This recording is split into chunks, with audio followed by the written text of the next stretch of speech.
Hey everybody, welcome to DadsDen of Pop Culture, and we're getting into role-playing games again today. I've already done some sort of flip-through, read-through reviews of the original Holmes Basic D&D set and the Moldvay Basic D&D set. So today we're going to look at the follow-up to Moldvay's Basic set. This is the Expert set, edited by David Cook. Another classic, in my opinion. God, I love this thing. Okay. Let's jump into it. This is obviously a boxed set. You see the cover.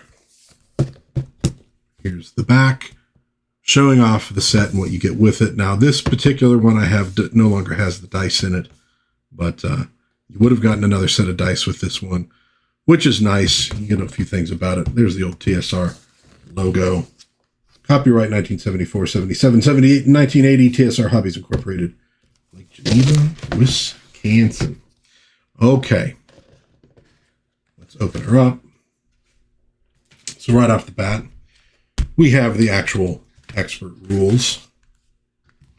We have Dungeon Module X1, the Isle of Dread. This is an important one. It really is, and we'll talk about why in a moment. And of course, we get this little questionnaire, or membership, I should say, application for the RPGA.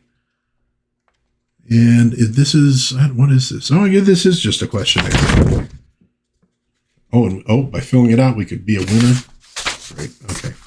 We're not going to worry too much about these, and we're not going to do a full look through on the Isle of Dread. But what we are going to be doing is looking at the actual rules themselves. Now, the last two videos, we were looking at actual rule books. Now, okay, this is a rule book, but I mean, they were going into the how do you do that? How do you roll up a character? How do you do combat? How do you do saving throws? This is an expansion. It's an extension. So we're not going to be talking about so much the whys and wherefores of those particular rules. Now, there are a few additional rules they offer you in this, not as a way of making a more advanced or more difficult game, but so that you can expand what you're playing. Great cover, by the way. All right. So here we open up Willingham art. This book has some of my favorite D&D art, bar none, of anything they've ever done. Dungeons & Dragons Fantasy Adventure Game Expert Rulebook by Gary Gygax and Dave Arneson, edited by David Cook with Steve Marsh. Like I said before, copyright 74, 77, 78, 81. TSR Hobbies Incorporated, all rights reserved. Illustrations by Jeff D., Wade Hampton, David S. LaForce, Erol Otus, James Roslof, Bill Willingham. Cover by Erol Otus. And one thing you'll notice, this is page X1. The basic set was B1, B2, B3, X1. Okay. And they actually do kind of link up with each other to an extent. So first thing we see are reference charts from D&D Basic. Very useful, very nice to have. The introduction is about what you would expect. How to use the book, the scope of the rules. It's stuff that we've seen before. Standard terms. I like this. Assisting a novice player. If one of the players of an upcoming campaign is a beginner or a novice player, the DM may want to assist him or her by reviewing some general rules from the D&D Basic game. For example, the DM should show the beginner how to set up a character and describe character classes and levels, etc. Now think about this. If this is an expert set, the people playing it, using it, could very well have characters level 4 and up. Okay, so a brand new player might have a little bit of trouble with that since they've never actually done it before. We also get this on the Wilderness campaign. A Wilderness campaign is much more challenging for the DM than a dungeon campaign. For example, the DM must have a general idea of what is in each area, for the party can go literally anywhere. All right, this is big, because one of the things they're introducing in this set is the idea of wilderness adventures, hex crawls, that kind of thing. That's the big expansion here. And I really do like the way they do this with the basic and the expert. And then, of course, there was companion and master. They don't dump everything on you at once. So both the dungeon master and the players can get used to things, can get their bearing, can understand stuff. And they gradually give you a little more and a little more. Okay, you've done 3 levels. You're going through dungeons, etc. Now let's do the next thing. Let's make it a little more interesting. Let's make it, maybe a little more difficult. But you get the idea. There's a good paragraph here on high and low level characters. Now, there was definitely an attitude that, let's say you have a 5th level party. We would probably nowadays, if we got somebody new, we'd say, all right, let's start them at 5th level. Or maybe you say, well, we'll start them at 4th level or something like that. There was an attitude of like, well, of course, it's a new character. They started first. But it does get in here and say, look, you can have some problems if a 1st level, character is being expected to play in a 10th level party. It's not really going to work. It's too difficult for them. If you expect the 10th level characters to do 1st level adventures, it's going to be boring and easy for them. So they say here, as a guideline, not a rule, it is suggested that characters who have a difference in level of 5 or greater play in separate adventures. Thus, a 3rd level thief and an 8th level magic user should play at different times. This guideline will not apply at all times and should not be used when dealing with retainers. And I really like this paragraph here. Using D&D expert rules with an early edition of D&D Basic. If your copy of the D&D Basic rules has a blue cover with a picture of a dragon on it, then this section is for you. What does that mean? Well, the Holmes Basic rules differ with Moldvay Basic in certain ways, and this book follows up on Moldvay's basic rules. So there are some differences. So they give you a little rundown, because obviously, if you've inherited from somebody else, had handed down, bought it at a garage sale, or maybe even bought new, those basic rules, you see, oh, here's expert rules. You might try to jump right into them and then notice things like, well, alignment's different. You got encumbrance, you got optional weapons, things like that are just a little bit different. They try to catch you up on it. All right, so first things first, player character information. We're not introducing any new character classes in this thing. But what we are doing is going past the first 3 levels. So this is level for clerics 4 through 14. For dwarves, 4 through 12. For elves, 4 through 10. All right, you notice it is different for different ones. And it also kind of lets you know what the limits are on level for the different classes. And here we have that here. So, for a cleric, for example, when clerics reach 9th level, matriarch or patriarch, they may choose to construct a castle, see page X52, or stronghold. If they have not lost the favor of their deity, the cost of building the castle will be half the normal amount due to miraculous assistance from the deity. Wow, I mean, that's a good special ability right there. For example, if a cleric spends 50,000 GP on a castle, the cleric would actually be able to build a structure that normally costs 100,000 gold pieces. Wow, those clerics are going to be pretty rough, those fighting bishops. Furthermore, once the castle is completed, fanatically loyal troops, the faithful, who never need to check morale, will come to defend the cleric. There will be from 50 to 300 soldiers from 1st to 2nd level, etc. Okay. And we get more on clerics versus undead. And I'm trying to see if I don't think they say it on this one, but we'll see this in some of these other ones. Dwarves are only able to attain 12th level maximum, okay? So dwarves have special abilities that other classes don't have. One of their drawbacks is they can only go to 12th level, all right? However, this is balanced by the dwarf's special abilities, particularly the better saving throws and infravision. At 12th level, dwarves make formidable fighters. When dwarves reach 9th level, they may build strongholds and attempt to establish clans. The stronghold will be underground caverns and complexes located in either mountains or hills, etc., etc., etc. Elves may only advance up to 10th level. Wizard Lord, by the way. Dude, part of the reason to be an elf is that someday you can be called a Wizard Lord. When elves reach 9th level, they may build a special kind of stronghold deep in the forest. This stronghold must blend harmoniously and pleasingly with its surroundings, usually a natural site of great beauty. Typical locations are in the tops of great trees, on the edges of quiet vales, or behind rushing waterfalls. Now, this is another one of those areas where we're talking about basic rules, but what we're also getting is a tremendous amount of, well, I mean, I guess you could call it like campaign design. right? Because it's not like, well, I reached 9th level. Okay, I guess I have a stronghold now. No.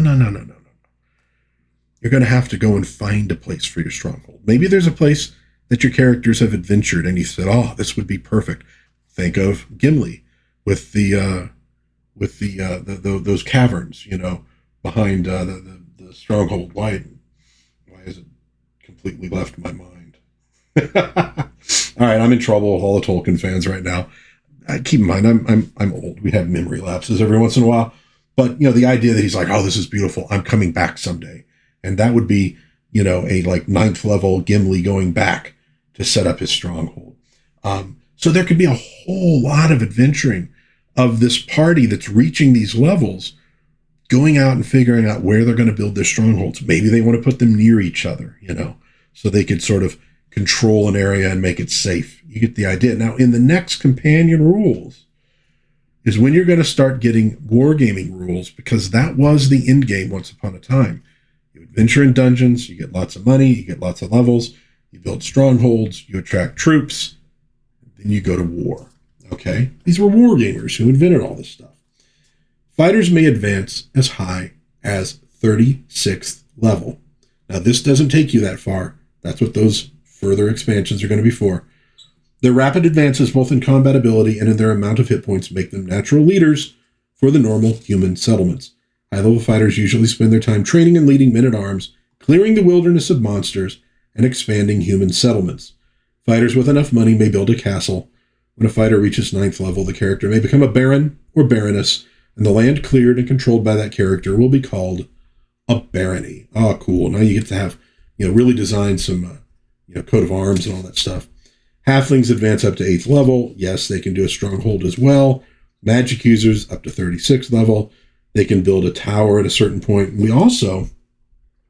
Magic users may add more spells to their spellbooks through spell research. At 9th level or above, magic users may also create magical items. Both of these activities are explained under Magical Research page X51.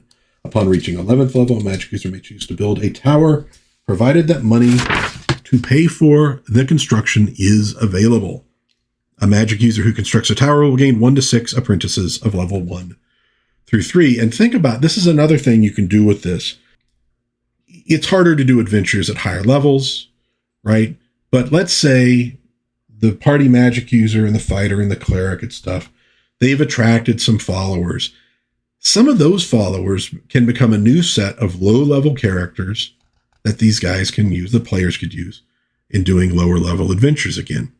Thieves also can get up to 36th level.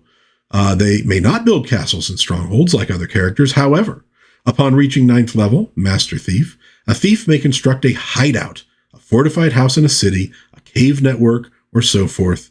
A thief who has constructed a hideout will attract 2 to 12 first-level thieves who have come to learn under a master.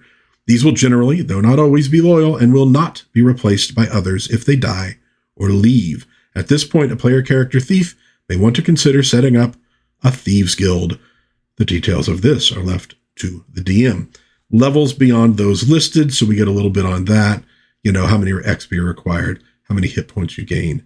You get the idea. Okay. Good stuff, by the way. I remember tracing this dude to use as a player character once upon a time. I think by the way, I love that art there. Should bring that up. The one on the front, I think I might have used one of them too. That was something we did before we could copy paste things. We had to literally copy and then paste things. We had to use tracing paper and an ink pen. And then we might actually have to use glue to put it on our character sheet. By God, we loved it. Cost of weapons and equipment. You get the idea. Armor. Nothing crazy there. But we do get new stuff like large and small galleys, large and small sailing ships. So things that are a little more expensive that you can buy for traveling. Because obviously this is all about wilderness travel. So that gets big. We get new spells. Really cool. They talk about reversed spells for clerics, reversed for magic users and elves. You get the idea. So now the cleric spells go up to 5th level. You get stuff like, let's see. Well, at basic, I think they did have some of the 2nd, 3rd level ones before, but create water, not make water. It's something different. Create water, protection from evil, 10-foot radius, cure serious wounds, speak with plants, neutralize poison. Sticks to snakes, always fun. That's taken right out of the Bible.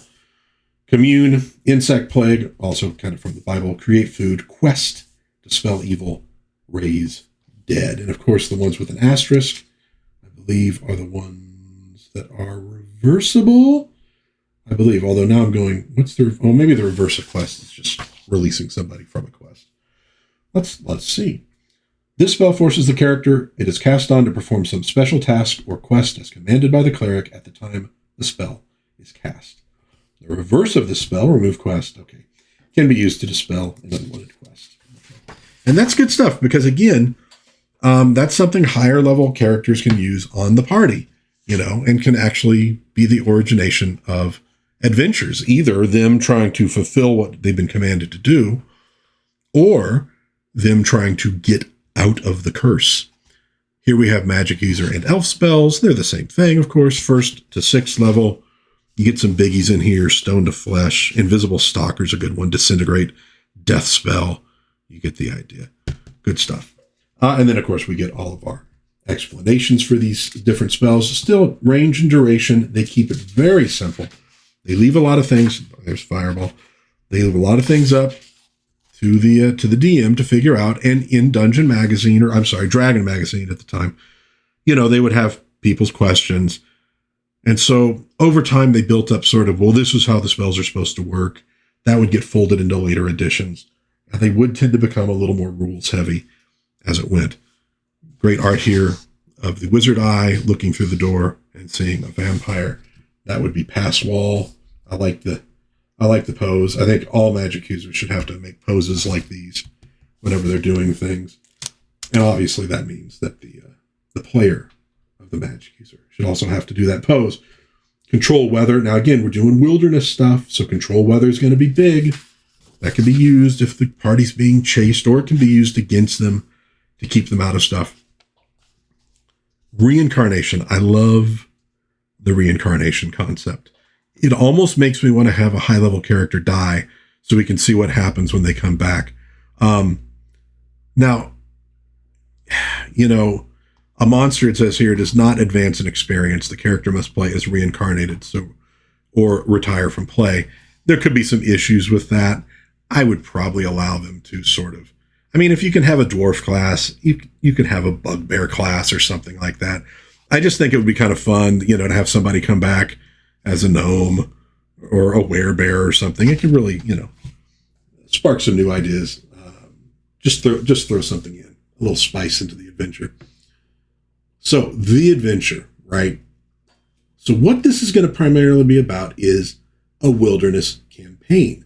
And that is almost entirely what the module X1, the Isle of Dread, is about. If we just look at it real quick, great cover, by the way. But in this one, you see we get this hex map. Now they leave a lot of stuff blank. All right. And we get, there's some villages, the Phanatons and stuff like that. But the idea with this one, here we go. And this blew our mind as kids, because I think when I first got this, I hadn't even read Tolkien yet, so I hadn't seen the map of Middle-earth. And it was just like, look, I was a kid I designed my own imaginary country when I was a kid. It's something I learned from my aunt, who, by the way, is somebody who, went to Star Trek conventions and, was a genuine nerd. Didn't play role-playing games, really, but so this idea of like drawing up a map and making up kingdoms and all this kind of stuff was really cool. And of course, this also is the core of what you will get in the Gazetteer series. Maybe I'll go through these one of these days, but you got the Grand Duchy of Karakimikos, the Republic of Darakan, the Five Shires, etc. And so the idea was probably starting off in Specularum, and this is your Isle of Dread. So for the characters to get down there and adventure, they're going to have to do this travel across the sea, lots of random encounters. Here's Ireland. And remember, they hadn't detailed these things yet, right? So what's to be found? Well, that's up to the DM, which is why this is a lot more work for them. But you get the idea. It opens things up. And that's what this series or this book is really about. There's the DM's map of the Isle of Dread. God, I remember in the original ones I had, we wrote all over stuff. Key to Adventures. And I think maybe this one had, it's either in the other book or here. Oh, here it is. The Key to the Continental Map. It gives you a little idea of each of these different kingdoms, the principalities of Glantry. Glantry is a magocracy. That is, the princes and princesses who rule the state are all high-level magic users. So they kind of give you that, they give you a religious place, and they give you a place of elves and dwarves and hobbits. Oops, halflings, sorry. So that's the idea behind that. Very cool stuff. And it was brand new. But that's what you're going to get here in the adventure. They're going to really go into that. Organizing a party, base towns. Where do you start out with? Okay. They give you an example of Ulo Ironbeard, a dwarf. Crass Treetall, a fighter. Theodorus the Wise, a magic user. Nimble Diantha, a thief. And Hrothgar the Mighty, a fighter, decide to go on a journey to the city of Specularum. They meet at a tavern to prepare. And then they talk about, well, they got to figure out how they're going to get there. There's no road. They got to hire a guide. And then it's left to Theodorus the Wise to figure out what they need. So here's the logistics. 8 horses, 2 mules, 7 saddles and bridles, 2 lances. Obviously, characters need to have acquired a lot of gold in their dungeon adventures before they can do any of this stuff. Okay? And here we get deciding where to go, deciding what supplies are needed, equipping and outfitting the party, establishing a marching order. Now, a lot of people don't like the whole equipping and outfitting, but the logistics were incredibly important to the game. It was a limitation. Limitations create more interesting challenges. They force you to make decisions. Should we do this? Hey, anybody who's ever played the Oregon Trail knows what I'm talking about. The Oregon Trail is essentially a wilderness adventure. I would not be a bit surprised if the people who designed it did not play Dungeons and Dragons. Maybe they did. We get a thing on mapping. The DM should prepare a map of the campaign area ahead of time, noting general features such as the type of terrain, villages, rivers, etc. Time scale and movement. Your movement outside is 3 times what it is in the dungeon. Missile and spell ranges are also read as yards in the wilderness. Important note, the area affected by a spell is not read as yards. Thus, a fireball spell cast in the wilderness would have a range of 240 yards, but still affect an area 40 feet in diameter. Now, why is that? Well, in a dungeon, you have ceilings, right? And the idea is a lot of these things arch, okay? So if you're in a narrow area with a ceiling, you're going straight, and that limits your range. Out in the wilderness, that fireball could be arched up a little bit and go a little bit further. That's at least the idea behind it. Also, remember, some of this comes from wargaming. Fireballs and lightning bolts were essentially siege engines for fantasy gaming. That was the idea. You weren't necessarily supposed to be bringing a ballista into a dungeon to fire at things, but that's kind of what you're doing with lightning bolts and such. Okay. We get pursuit speed. So if people, trying to avoid other people, which is, again, a big part of D&D. You're not supposed to fight everything that you run into. But now we get waterborne travel, and it does say see Part 9, Waterborne Adventures. So that's not really covered much in this particular place. Awesome art, though. We get traveling by air also. That's amazing. But look how simple that is, too. And AD&D is going to be a lot more complex in that stuff, which is probably more realistic. But, and this gives you what you need, at least, to get the thing done.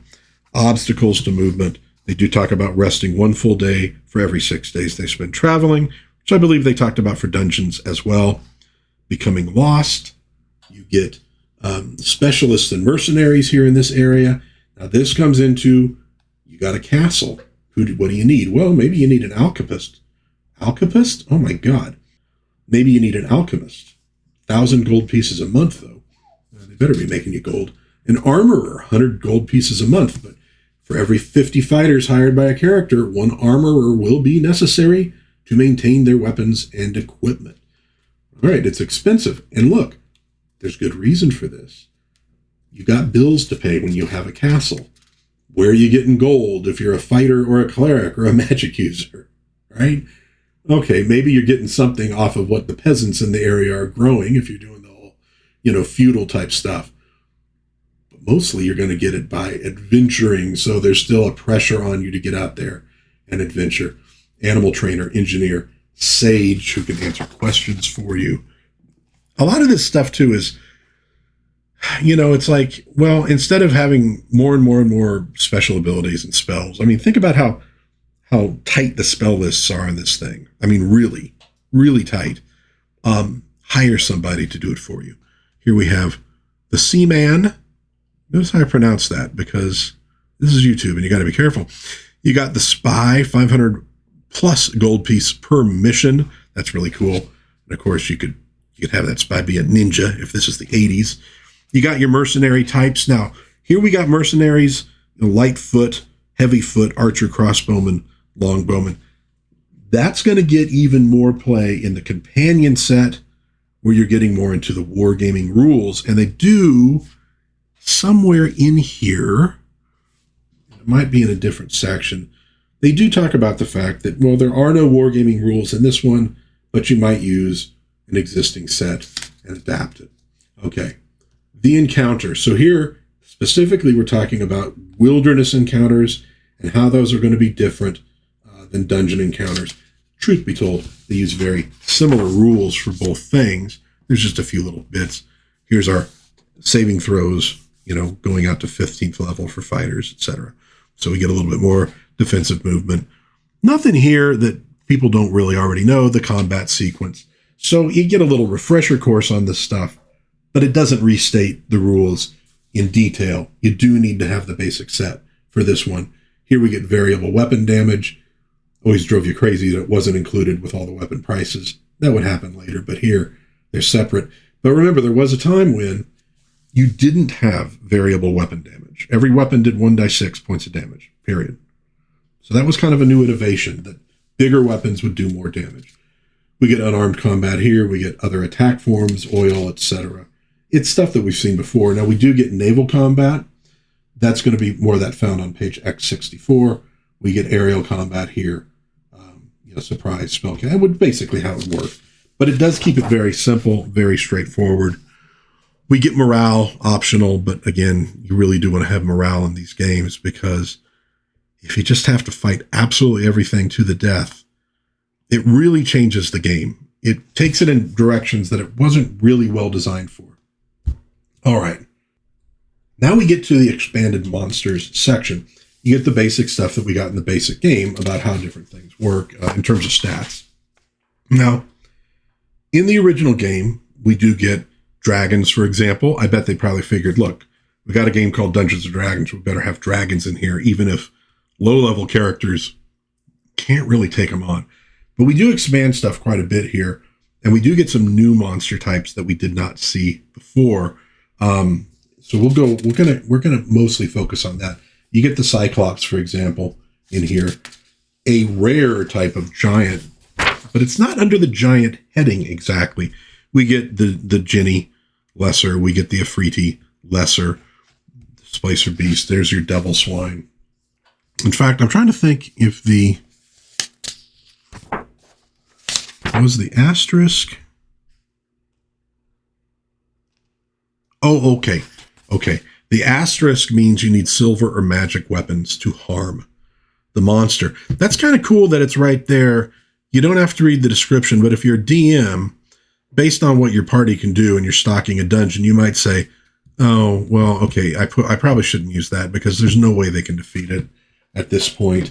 By this point, they probably would have something they could use, but you get the idea. We get our elementals, air, earth, fire, and water, elephants, giant fish. Okay, this is one thing I wanted to take a look at. This is a section on giants. Hill giant, stone giant, frost giant, fire giant, cloud giant, storm giant. We get the size, differences between them. There's your hill giant. There's your stone giant. There is your fire giant, frost, cloud, and storm. Really kind of interesting, too, to think that like a storm giant, to them, stone giants are like halflings, basically. Now, human beings, let's see, hill giants are 12 foot tall, so humans would be right about this size. So if you get an idea, we're going up about to the, not even quite to the knee of a storm giant. Okay.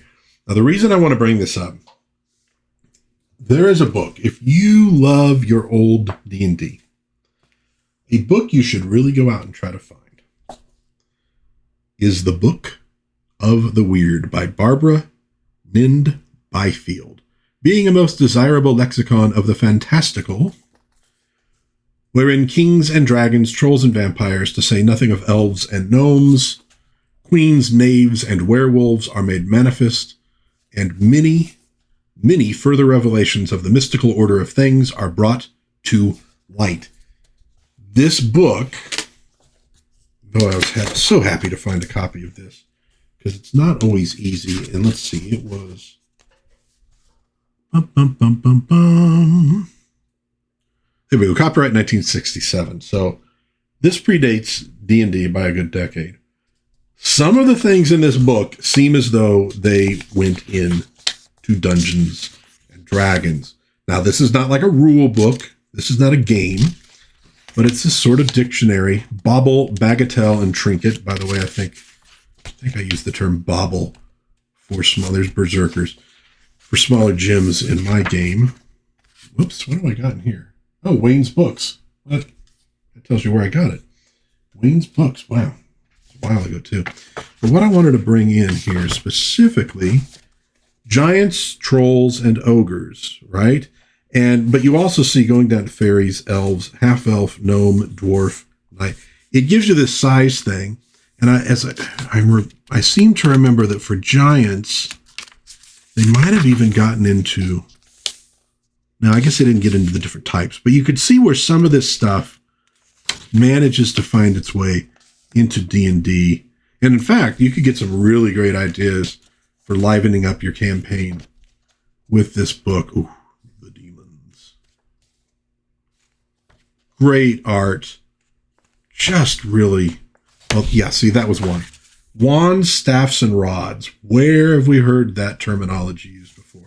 So I think that this book helped inform some of the early stuff that went into Dungeons and Dragons. I highly recommend it. It's a very entertaining, fun read, but you can get the idea. All the different sizes and the different sizes of those. Yeah, you could see. We get the golems in here: wood, bone, amber, and bronze. Different from Advanced Dungeons and Dragons. Very cool though. Hellhounds, invisible stalkers, the different men: brigands, buccaneers and pirates, dervishes, merchants, and nomads. Love that art on the Pegasus. I think I copied that at one point for one of my characters. We get the frost and fire salamanders. I love the specter. Some of my favorite art in all of D&D is in this particular book. I remember too, as a kid, initially going, "Is that a Titanothere? Oh, it's a rhino. Oh, that's the water termite. Oh, okay. I love that friggin' vampire. Has a little bit of Marvel Tomb of Dracula on it. Narwhal. In case you need that. That could be the first time I ever heard the term sperm whale. Giggling was probably involved. We get the expanded magic items here with their explanations. Good stuff. We're not going to go into all of that. But you do, of course, get another thing on the intelligent swords with their extraordinary powers and their egos and how they can take control of players. Again, something that is generally, we don't want to do that. That wouldn't be fun for a player to have. How is it not fun to have a friggin' evil sword take over your mind and you get to play as secretly evil in your party and you're going to, come on. Of course that's fun. What are you talking about? Love this Horn of Blasting, by the way. Then we get Dungeon Master information. Okay, this gets into some of the cool new stuff. Handling player characters. We get optional saving versus abilities. I remember us doing stuff like that. Swimming, climbing, magical research, and production. So this is where magic users can create their own spells. We don't have huge, exhaustive spell lists in this game. Wouldn't it kind of be cool that that's your basic stuff? Those are the basic spells people use. But now every different magic user, especially getting to higher levels, is creating their own spells. Gives you something to collect. Gives you something to be unique. I love the idea of that. Producing magic items too, because we know producing magic items can really screw up a game if it's too easy to do. That gives you all the rules on that. It's not cheap. Takes time. Do you know, if you're making a crystal ball, do you got to take 6 months out? Does your magic user have to be idle for 6 months while other adventurers do things? Maybe, but it might be worth it too. We get castles, strongholds, and hideouts. Oh, this was big time. Very simple, but it was all about how you build these things. Let me tell you, you'd get, even if you didn't have a character anywhere near getting to the right level, get out your graph paper and you start designing castles and seeing how much it would cost and all that stuff. That was a lot of fun. We do get designing a dungeon here, which we saw before. It does cover some information that we've seen in the basic set, but now we get designing a wilderness. Decide on a setting, draw a map of the area, place the dungeon and the base town. Okay, great. Locate areas under human control. Place areas under non-human control. We get outline the base town. The DM should first decide how large to make the town. Some general guidelines are major city, a population of 15,000 or bigger, etc., down to village. The base town should be large enough to support the services the players will need. These include inns and townhouses, churches, shrines, and temples, a thieves' guild for the thief class, town militia to keep an eye on the town, and the players. Love it. Fill in important details, create special encounter tables. And so when we would break into the Isle of Dread, that was saying, okay, this is basically what you need to do. Here's what it's going to look like for you. That's the point where dungeon masters start being like, God, I wish I didn't have to waste time actually, taking players through this thing so I could just sit and make imaginary worlds, all day long. It's, for some of us, that was even more fun than actually playing. Here's traveling in the wilderness, becoming lost. Plan to travel, actual travel. You get the idea. Wilderness encounters really rounds it out. Castle encounters. Who's in there? What are they like? Do they pursue you? Do they ignore you? Are they friendly? Here's a hint. They're not usually that friendly. Clerics, more likely than the others. I suppose you could also base that on their alignment rather than their class. But then again, I like kind of the idea. The magic user, he's aloof. He's creating magic items and researching spells, and he doesn't have time for your nonsense. So he pursues you only on a 1 out of 6. He ignores you most of the time. Maybe he's actually friendly, right? The fighters are more likely to pursue. Get off my land, you scalawag. Dungeon mastering is a fine art. I like this, but I rolled it. Monsters use teamwork too. It's a short section, but it really does help you if you're just beginning to do this kind of stuff. Don't skip sections like that. It really will help answer a lot of things for you. And here we get, the Grand Duchy of Karamikos. Now we saw this, or is it it's Karamikos? Sorry, I added an extra K in there. Now you saw in the module I showed you, this was a tiny area on that larger map. Here it is expanded with the mountain. I used to use these symbols for years and years and years in the things that I did. But it gets you an idea of the Grand Duchy and the human lands, Specularum, the Black Eagle Barony, Loln, I think that says. Yeah, that's an L, not a Y. Non-humans, there are gnomes living in the hill. You get stuff on a gnome lair and what it will look like. But so it gives you sort of, this is how you do it. And here's your gnome lair, for example, that you could use. Here's all your symbols. And you're going to see these symbols, more or less, on the maps in the Gazetteer series, which we'll have to show off one of these days. Because you talk about beautiful art. Oh, boy, Stephen Fabian. Some amazing stuff. Special adventures. Here are your waterborne adventures.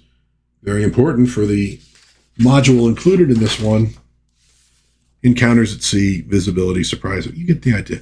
But just look at 64 pages. 64 pages, and you get a tremendous amount of material and lots of play and lots of great advice for taking things up a notch. So there you have it, folks. It's David Cook's Expert Set, a great addition if you already have the basic set to the game.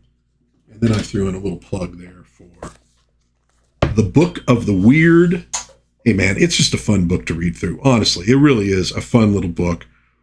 But it does give you lots of great little ideas for Dungeons & Dragons. And you kind of get the feeling that this influenced some of this stuff on some level. That'll do it for our little flip through review of the Dungeons & Dragons expert set. Next up, probably going to the companion set by Mincer, but maybe I'll make a detour and look at a different game. Possibly. Kind of would like to do one on Gamma World. Maybe Star Frontiers. We'll see. We'll see. But that'll do it for this one. Let me know what you think in the comments. If this was a game, a set that you had, that you enjoyed, anything at all, any questions, throw them in the comments. I'd love to hear from you. If you enjoyed this video, please give it a like. Maybe think of subscribing. Maybe share with a friend. I do role-playing game videos, but I also do normal board games. I do TV shows and movies and books and comics. Kind of do a little bit of everything because, well, I mostly just like to talk about stuff that I enjoy. And I enjoy all sorts of stuff. If you do too, you might like this channel. You might want to subscribe. But until next time, God bless everybody. Please be kind to one another. Have a little bit of fun out there. And I will hopefully see you again soon in Dad's Den of Pop Culture. Bye-bye.